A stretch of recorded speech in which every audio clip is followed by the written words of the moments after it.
Oke, Bismillahirrahmanirrahim. Assalamualaikum warahmatullahi wabarakatuh.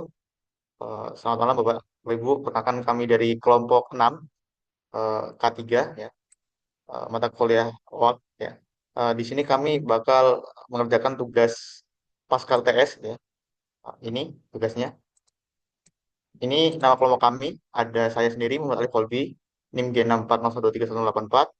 Kemudian ada Givi Adelio, G6401231047, Mutia Khoranisa, M0403231901, Sabita Naila Safa Aurora, G6401231036.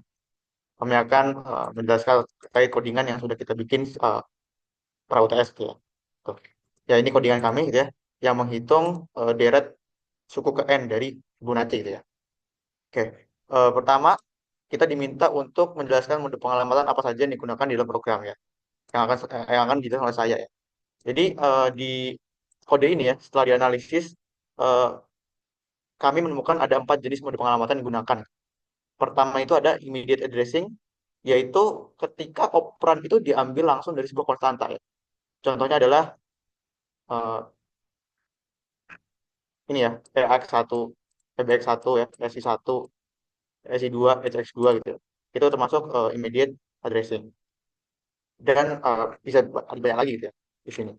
Selanjutnya yang kedua itu ada register addressing gitu. Di mana operan itu sepenuhnya ya, keduanya itu asalnya dari register semua ya, berada di dalam register. Contohnya itu ada kalau di sini ada ini ya, move edx ax ya, add edx ebx ya. Ini keduanya operannya adalah dari register ya, berupa register addressing. Tuh. Kemudian yang ketiga itu ada direct addressing ya, di mana itu operan itu diambil dari alamat memori yang diketahui secara langsung ya. Kalau di sini contohnya adalah ini ya, move ax terus kurung siku n gitu ya. Atau push n ini ya. Yang mana ini tuh membaca isi dari label n gitu ya, yang ada di data section ini gitu ya. Ini. Oke. Kemudian yang terakhir itu ada displacement addressing ya, yaitu ketika alamat operan diperoleh dari register ditambah offset ya. Kalau di sini tuh contohnya adalah ini ya, move ECX ya, kurung siku EBP plus 8, di mana ya alamat operannya ya, itu yang dipakai itu ini ya, base register tambah offset itu. Itu untuk nomor pertama gitu ya, yang A. Kemudian untuk poin yang kedua akan dijelaskan oleh teman saya. Silakan. Baik, terima kasih Alif untuk kesempatannya. Jadi di sini saya akan menjelaskan poin kedua, yaitu menjelaskan instruksi aritmatika yang digunakan di dalam program assembly-nya. Nah, jadi sebelumnya kita perlu tahu dulu nih untuk konteks program kita kan menggunakan deret Fibonacci. Nah, di mana tuh deret Fibonacci itu kan sebanyak n suku. Contohnya kayak n yang 4. Nah, fungsi Fibonacci itu kan untuk menjumlahkan seluruh suku hingga ke n, yang dimana itu jumlahin suku pertama, suku kedua, dan selanjutnya. Nah, untuk daftar instruksi aritmetika yang dipakai di dalam fungsi ini tuh ada add buat penjumlahan, sub untuk pengurangan. Nah, jadi untuk penjelasan di instruksi Fibonacci sendiri itu ada ini, yang bagian untuk pertamanya, fungsi pertama yang di bagian move EX1, dan untuk fungsi yang keduanya itu move EBX1. Nah, sedangkan untuk yang move SI2-nya itu dipakai untuk penampung jumlah total dari deret Fibonacci-nya. Jadi untuk fungsi yang pertama dan fungsi keduanya itu ditambah untuk ngasilin deret Fibonacci yang selanjutnya.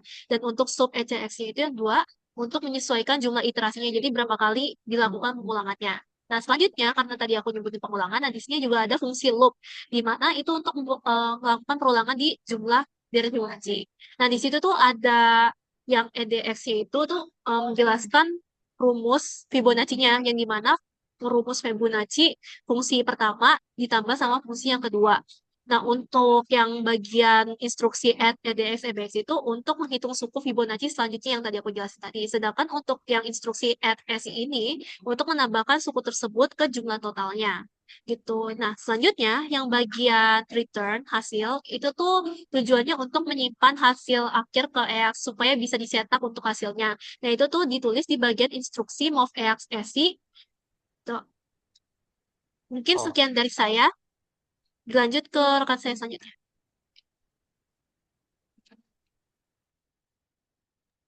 Selanjutnya itu terkait register yang digunakan. untuk interrupt dalam program ini. Register apa aja yang terlibat dalam proses pemanggilan interruptnya. Nah, kalau kita lihat di code-nya, itu ada dua interrupt utama. Kita di atas bisa lihat itu ada in2 sama in1.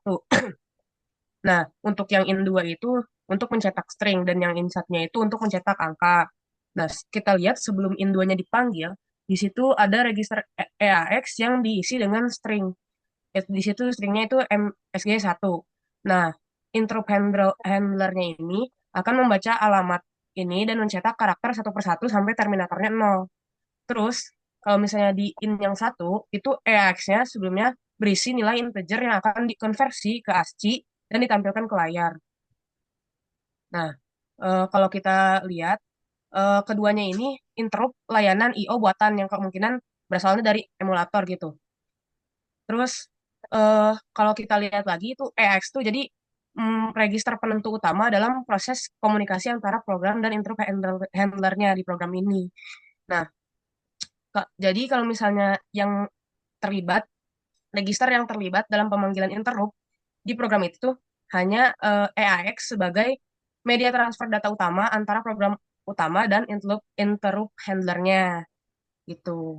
Secara teknis kita simpulin register yang terlibat langsung dan dibaca oleh interrupt handler adalah EAX dan interruptnya tidak mengubah register lainnya secara eksplisit dalam program ini. Kurang lebihnya seperti itu, bisa dilanjutkan ke pembahasan selanjutnya.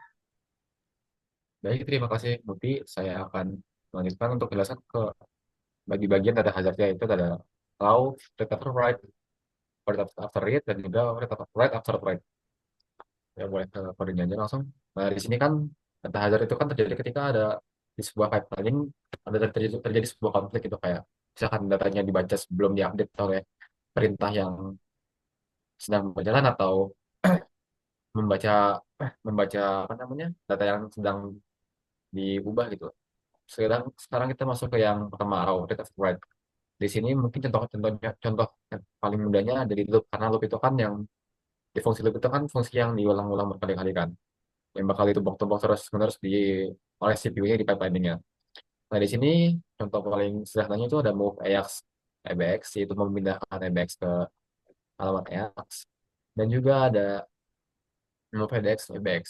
Nah jika pada saat proses pipelining yang misalkan yang sebelumnya itu move AX EBX dan yang sekarang tuh EBX EDX maka itu bisa terjadi sebuah konflik gitu tuh sebuah konflik gitu jadi si fungsi move EBX move AX EBX tuh bisa mengambil nilai yang beda gitu loh nilai yang sebelum EDX dimasukin ke EBX nah itu bakal menjadi suatu konflik data yang ada itu data hazard itu mungkin buat contoh bukan contoh salah satu potensi data hazard create after write yang bisa terjadi di kode kami dan itu juga tergantung dengan konstruksi arsitektur pipeline itu sendiri.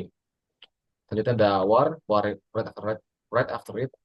Kalau untuk write after read ini mungkin tidak resiko yang raw pertama, tapi ini mungkin bisa terjadi di perintah add edx abx dan juga move abx edx. Jika move abx edx dijalankan sebelum add edx abx selesai menggunakan abx maka bisa ada konflik gitu loh. Jadi kayak sebelum jika move ABX ADX dijalankan duluan oleh pipeline-nya, jadi pas add ABX add ADX ABX ADX itu jadi beda ini nilainya dengan yang harusnya ditambahin. Itu potensi data hazard untuk yang word after word. Dan untuk word after word itu ketika terjadi ketika ada dua dua instruksi yang ingin menulis ke alamat yang sama. Dan di sini tuh setelah kami analisa tidak ada kode yang berpotensi untuk bertabrakan gitu loh. Jadi kayak untuk masing-masing kode yang ingin menulis ke alamat yang sama itu jaraknya cukup berjauhan. Jadi untuk potensi WA barat abstrak itu kecil. Jadi kecuali ada sistem arsitektur tertentu yang memungkinkan data hazard PKW itu terus terjadi di kode kami.